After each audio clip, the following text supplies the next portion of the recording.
Umetumwa, umelipia kodi.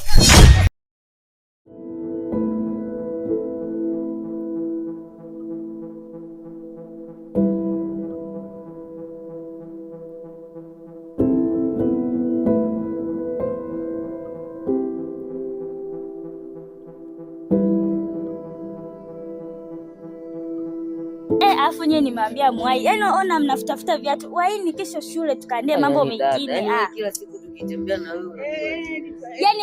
Yaani mimi ona naombeni mtagulie mbele. Fanya haraka. Sasa unaenda kununua nini? Nenda kununua zangu miwani. Sinu tena maviatu. Kila siku viatu.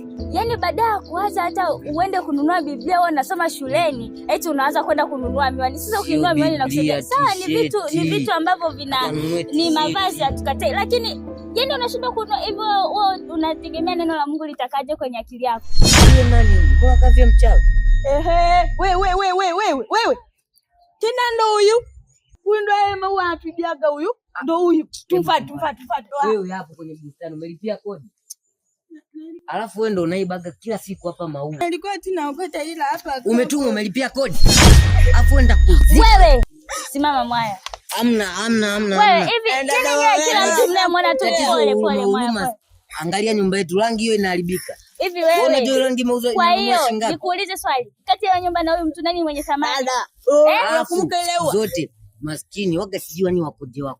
Yaani unajivuta kwetu. Unapata nini? Nishaga akacheza hiyo tabia.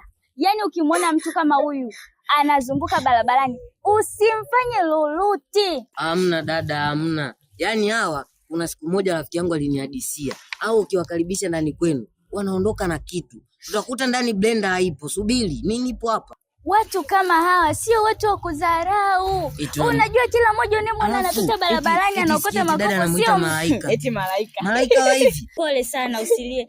Sasa ngoja nikupe hii hapa hela, sawa? Shika. Wamecha kete na shukuru wangu.